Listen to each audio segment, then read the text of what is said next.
بسم الله الرحمن الرحيم.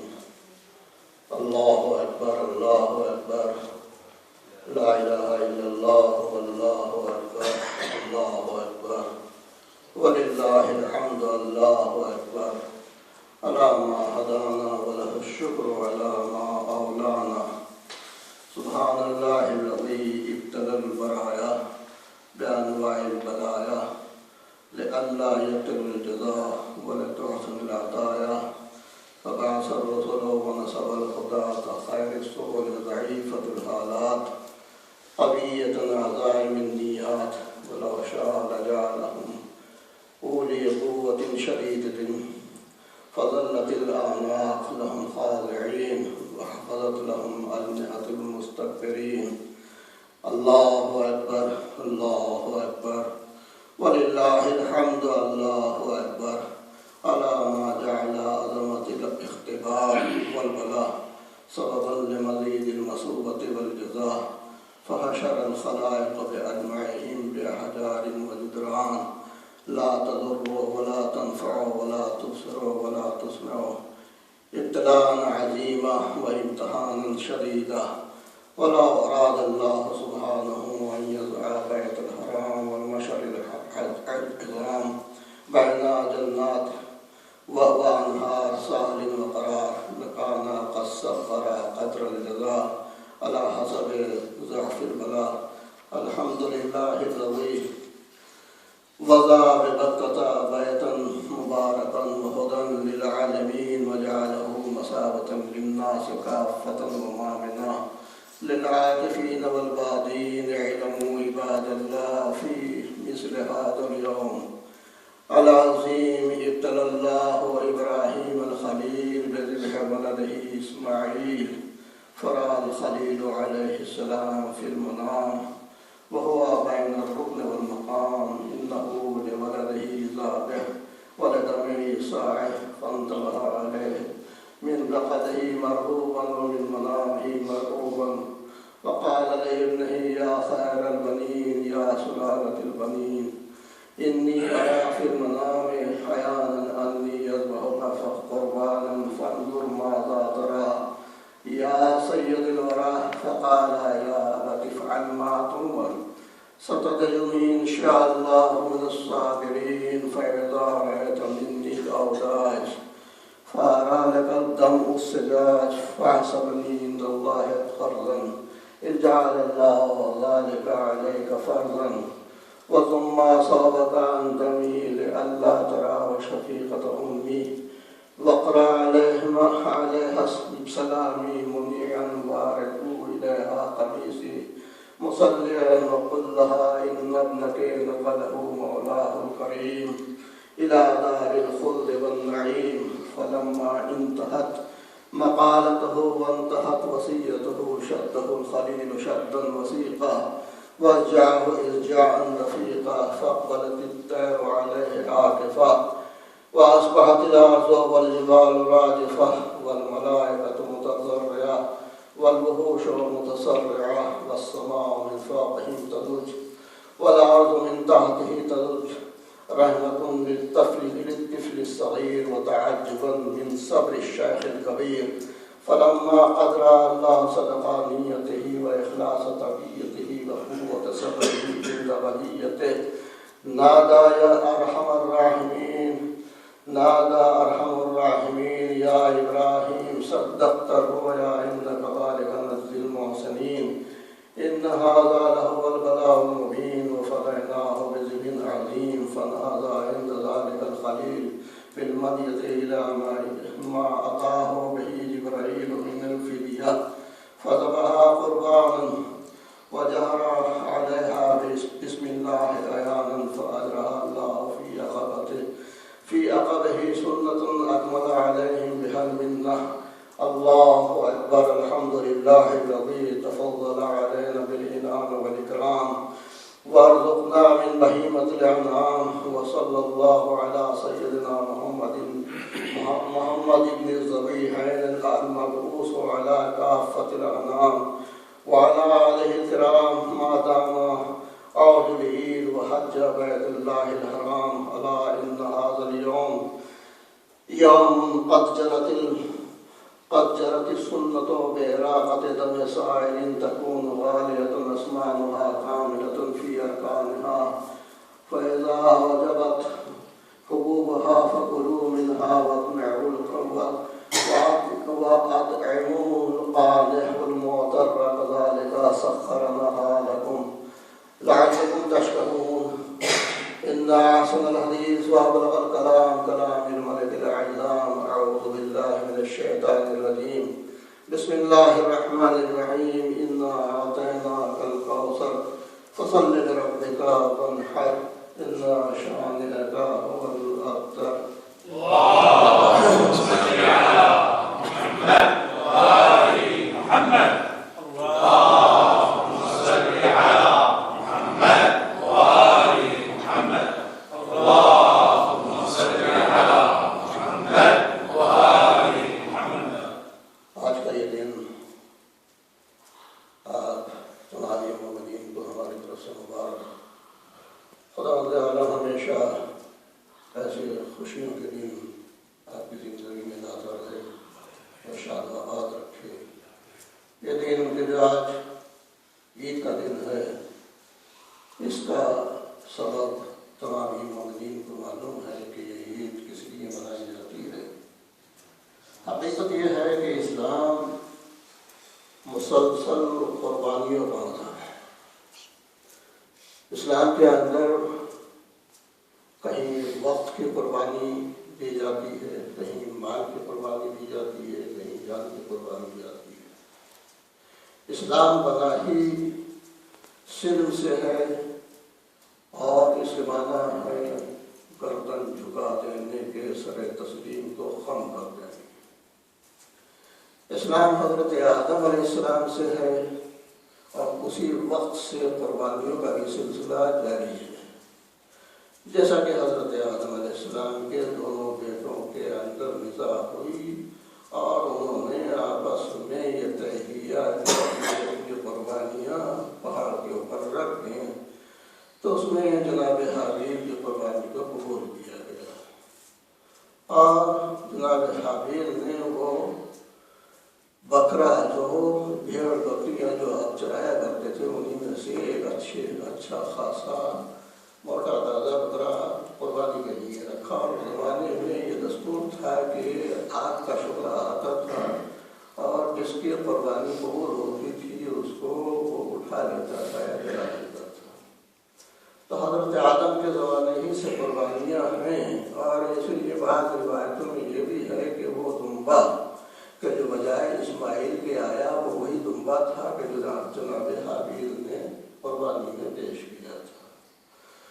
بہرحال اسلام اسی وقت سے ہے, لیکن اسلام کا نام اس وقت سے ہوا کہ جب حضرت ابراہیم علیہ السلام نے اپنی قربانی پیش کی. اس لیے کہ قرآن میں آیا ہے کہ فلما اسلم, جب ان دونوں نے سر تسلیم خم کر دیا, تو یہ اسلم اسی اسلام سے ہے, یعنی راہ خدا میں اپنی قربانی دینے کے لیے تیار ہو گئے. واقعہ آپ کو معلوم ہے کہ حضرت ابراہیم علیہ السلام نے خواب میں یہ دیکھا اور کیا دیکھا کہ وہ بیٹا ہے کہ جس کو باپ نے بڑی تمناؤں کے ساتھ میں, امیدوں کے ساتھ میں دعائیں مانگ مانگ کے اللہ سے لیا تھا. یاد رکھیے کہ کسی کے اگر اولاد نہ ہو اور منت و مراد کے بعد دعاؤں کے بعد اللہ اس کو کوئی فرزند دے دے, یقیناً چاہے نبی خدا ہی صحیح مگر فطرتاً ایک باپ کا دل بھی تو ہے. رب حب لی من الصالحین, یہ اور بات ہے کہ ہماری دعاؤں میں اور انبیاء کرام کی دعاؤں میں فرق ہے. ہمارے یہاں اگر اولاد نہیں ہوتی تو ہم یہ نہیں کہتے کہ نیک دے, بلکہ ہماری دعا کیسا ہی بھی ہو مگر پالنے والے اولاد دے دے. لنگڑا ہو, لولا ہو, ہونے کے بعد وہ بد کردار بنے یا کردار والا بنے, مگر انبیاء کرام جب اولاد کی دعا کرتے ہیں تو ساتھ میں صالح کی قید لگا دیتے ہیں. رب حب لی من الصالحین, مجھے ایک فرزند صالح عطا کر دے۔ اب آپ ذرا غور کریں کہ جب اس کے بعد 86 سال کی عمر میں جب وہ بیٹا آپ کو ملا ہوگا تو اس بیٹے سے کتنی محبت ہوگی۔ قرآن کہتا فبشرناہ بغلام حلیم، ہم نے انہیں ایک بردبار بیٹی کی بشارت دی، یعنی بیٹا بردبار دیا، سمجھدار دیا، عقل مند دیا، اور جب وہ بیٹا مل گیا، بشارت ان کو مل گئی، بیٹا ہو گیا، تو فلما بلغ معه السعی، پوری حکایت ہے سورہ صافات میں اس واقعے کی، یعنی حضرت ابراہیم علیہ السلام کا تذکرہ 69 مقام کے اوپر قرآن مجید میں موجود ہے، مگر اس واقعے کو مسلسل ایک جگہ کے اوپر قرآن نے ذکر کیا ہے، مختصر لفظوں میں مگر بمعنی۔ تو جب وہ فلما بلغ معه السعی، جب دوڑ دھوپ کرنے لگا، یعنی اس قابل ہو گیا کہ باپ کا ہاتھ بٹا سکے، یعنی ابھی نہ وہ جوان ہوا ہے نہ بچہ ہے، درمیانی عمر ہے، اور تواریخ کہتی ہیں کہ 13 سال کی عمر تھی۔ تو یہ جب فلما بلغ معه السعی، تو اس کے بعد کیا ہوا؟ قال انی اری فی المنام انی اذبحک فانظر تری، اے بیٹا میں خواب میں یہ دیکھ رہا ہوں، رائے تو نہیں ہے کہ میں نے دیکھا، بلکہ کہہ رہے ہیں انی اری، میں مسلسل دیکھ رہا ہوں، کیا؟ انی اذبحک، میں تجھے ذبح کر رہا ہوں، فانظر ماذا تری، تیری کیا رائے ہے؟ سوال یہ پیدا ہوتا ہے کہ ابراہیم علیہ السلام نے خواب دیکھا تھا، اللہ کا حکم جناب ابراہیم علیہ السلام کو تھا، جاتے اور جانے کے بعد اپنے خواب کو پورا کرتے، مگر نہیں، بیٹے سے ذکر کیا جا رہا ہے۔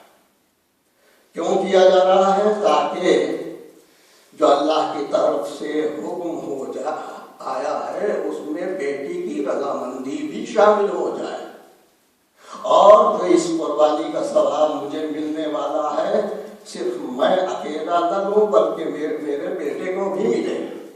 نیک کام میں کبھی کبھی ایسا ہوتا ہے کہ ہمارے گھر میں باپ نمازی ہے، پرہیزگار ہے، مگر بیٹا گمراہ ہے، بیٹا کبھی مسجد کی طرف نہیں آ رہا، کبھی نماز کا نہیں، روزے کا نہیں، باپ اچھے خاصے متقی و پرہیزگار ہیں، ارے بھائی بیٹے سے بھی کہیے، بیٹے سے کہہ سکتے ہیں، یعنی باپ ڈرتا ہے بیٹے سے کہنے کے لیے، نیک کام کے لیے۔ یہ انبیاء کا کیریکٹر ہے کہ خواب دیکھ رہے ہیں مگر بیٹے سے پوچھ رہے ہیں۔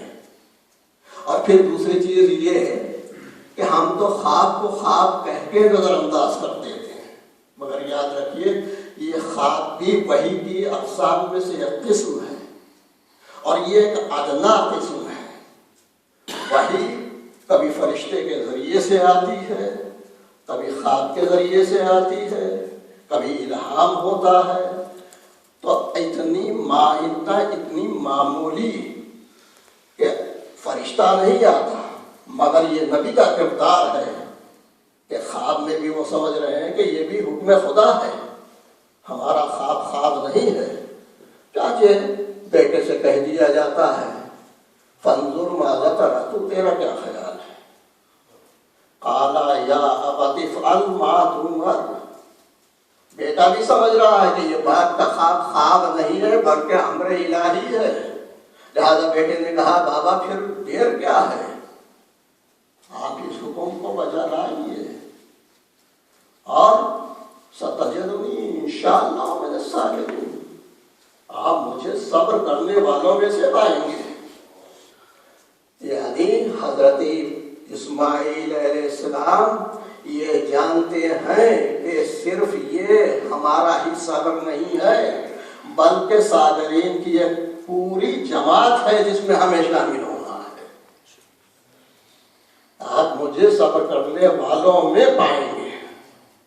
تو بیٹے سے کیوں کہا؟ تاکہ بیٹے کی رائے لے لی۔ اور جب دونوں باپ بیٹے تیار ہو گئے اس کے بعد میں مینا میں لے کر آئے، اور جناب حاجرہ سے ماں کا دل ہے، اور جب جانے لگے تو کہتے ہیں میں دوست کے یہاں جا رہا ہوں، تو رسی اور چھری بھی دے دو، اس کا کیا ہوگا کہ ہو سکتا ہے راستے میں سے اس کی ضرورت پڑ جائے۔ نبی ہیں، جھوٹ نہیں بول رہے ہیں، دوست کے یہاں جا رہا ہوں۔ گئے، اور جانے کے بعد اب بیٹے نے کہا آنکھوں سے پٹی باندھ لیجیے، باپ کا دل ہے، آنکھوں سے پٹی باندھ لی اور بیٹے کو لٹا دیا، وَتَلَّهُ لِلْجَبِينِ۔ شادی کے بعد چھری چلانا شروع کی، مگر جبریل آ گئے، چھری کو پلٹ دیا۔ ادھر چھری چلا رہے ہیں خلیل خدا، اور ادھر جبریل چھری کو پلٹ رہے ہیں، یہاں تک کہ وہ دمبا آ گیا، اور وہ دمبا ذبح ہو گیا۔ اب جو آنکھوں سے پٹی کھولی تو دیکھا کہ بیٹا کھڑا ہوا ہے، تو ادھر خیال ہوا ابراہیم کہ شاید اللہ نے میری یہ قربانی قبول نہیں کی۔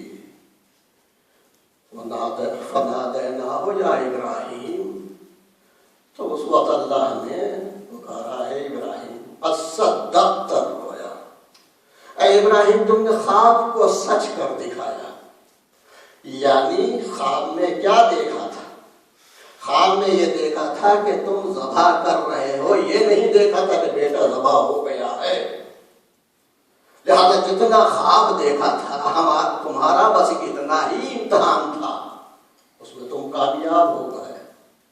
اور اس کے بعد میں وہ فدیناہ بذبح عظیم، یہ جو فدیہ ہم نے بھیجا ہے یہ اس لیے بھیجا ہے کہ ایک عظیم قربانی ہونے والی ہے، اور اس کا ہونا بہت ضروری ہے۔ اس کو عظیم قربانی قرار نہیں دینا ہے، قربانی تمہاری قبول ہوئی۔ کذالک نجزی المحسنین، ہم احسان کرنے والوں کو، نیکی کرنے والوں کو جزا دیتے ہیں۔ تو یہ قربانی تمہاری قبول ہو گئی، مگر یہ عظیم قربانی نہیں ہے، اس لیے ہم نے اس دمبے پر، بعض لوگ کہتے ہیں کہ ذبح عظیم سے مراد وہ دمبا ہے کہ جو جناب اسماعیل کے لیے آیا، اس لیے کہ اس کو اللہ نے جنت کی گھاس کھلائی اور وہ بہت موٹا اور تازہ اور کیا کیا اس کی تعریفیں کی جاتی ہیں کہ اتنا وہ ایسا تھا ویسا تھا، مگر ہم کہتے ہیں کہ تھا تو وہ دمبا ہی، کچھ اور تو نہیں بنا تھا۔ تو جب دمبا ہی رہا تو اس کو ذبح عظیم نہیں کہہ سکتے، ایک نبی کا فدیہ، ایک دمبا، بس اتنی بات ہے۔ وہ فدینا، ہم نے فدیہ بھیج دیا بذبح عظیم، ذبح عظیم کی وجہ سے، چونکہ ذبح عظیم ہونے والی ہے۔ اگر اسماعیل آج قربان ہو جاتے تو انہی کی نسل میں آخری پیغمبر پیدا ہونے والے ہیں، اور اس پیغمبر کا نواسہ ذبح عظیم ہونے والا ہے۔ اگر اس کو قربان کر دیا جائے تو پھر وہ قربانی رک جاتی ہے، اس لیے ان کو زندہ رکھا گیا ہے تاکہ ان کی نسل میں خاتم النبیین پیدا ہو۔ بس یہیں سے بات سمجھ میں آ جاتی ہے کہ پیغمبر اسلام نے جو یہ جملہ فرمایا ہے، حسین منی و انا من الحسین، یعنی حسین مجھ سے ہے، یعنی اگر میں نہ ہوتا تو حسین کا وجود نہ ہوتا، اور اگر حسین نہ ہوتے تو میرا نام ختم ہو جاتا، میں باقی نہ رہتا۔ میری بقا حسین کی وجہ سے ہے، اور حسین کا وجود میری وجہ سے ہے۔ یہ ہے وہ ذبح عظیم۔ اب مسلمان ایک نبی خدا کا چھری کے نیچے سے نکل جانے کی آج خوشی منا رہے ہیں، اور ان کے بدلے جو دمبا قربان ہوا ہے اس دمبے کی نقل کر رہے ہیں، اور دنیا بھر میں دمبے ذبح ہو رہے ہیں۔ کذالک ومن یعظم شعائر اللہ فإنہا من تقوی اللہ میں شامل ہو گیا ہے۔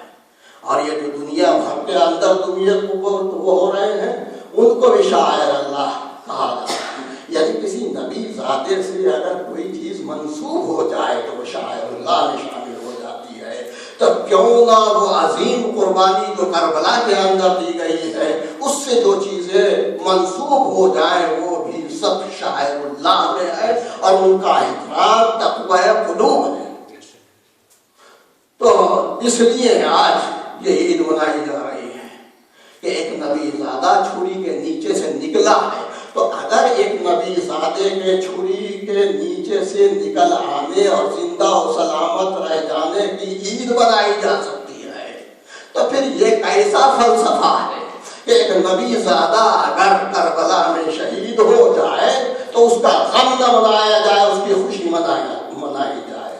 یہاں اگر خوشی منائی جا رہی ہے تو عقل یہ کہتی ہے کہ وہاں رنج منایا جائے، وہاں اس کے اوپر آنسو بہائے جائیں، اس کے غم کو اس کی یاد غم کے اعتبار سے منائی جائے۔ بسم اللہ الرحمن الرحیم، فصل